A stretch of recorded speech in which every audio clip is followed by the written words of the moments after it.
Here's an interesting way to prepare your cauliflower na pwedeng papakin, parang popcorn. Cauliflower popcorn, let's start cooking.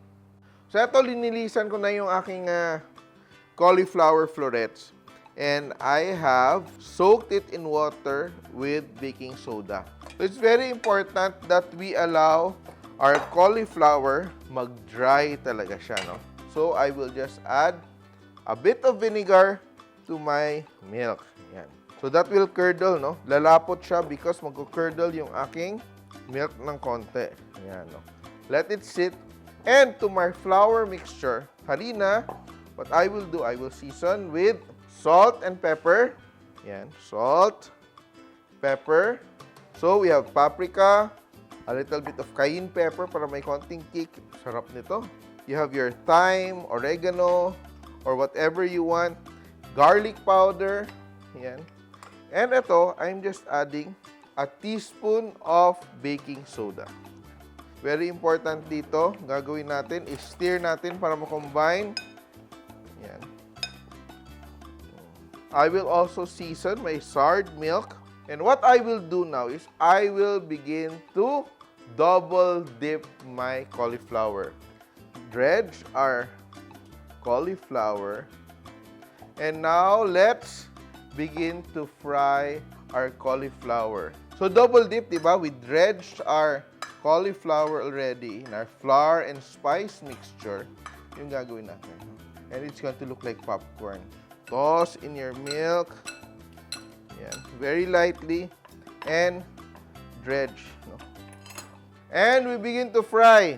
So, one hand clean, one hand messy, and fry our cauliflower popcorns. Even your kids would love it kasi yung texture niya para siyang chicken. Hello mga ka-Simpol! Don't forget to grab copies of my Simpol Cookbooks available on Lazada and Shopee in the Philippines and on Amazon internationally. Add to cart na. So for vegetarians, this is a good alternative sa inyong chicken, no? So you can make a very nice fried chicken alternative with cauliflower. So, very important that you're frying at the right temperature, no? So, dapat paglagay mo, hot ka agad para mag-seal off and hindi matanggal yung ating breading. And we're ready to... Gusto ko na kumain. Pwede mong gawin, for a little bit more flavor, you can just sprinkle a little bit more salt and pepper. Toss, toss, toss. And put it here. Our serving plate.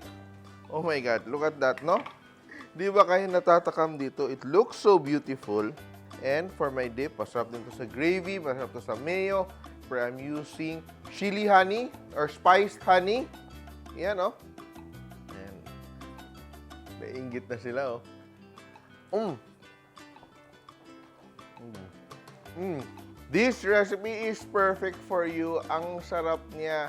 A little bit of spice, crunch, and of course, the very nice texture of our cauliflower popcorn. Simple! Please like and share my videos, and if you like more recipes like this, please click here to subscribe, and don't forget to hit the bell button to get notified. Simple!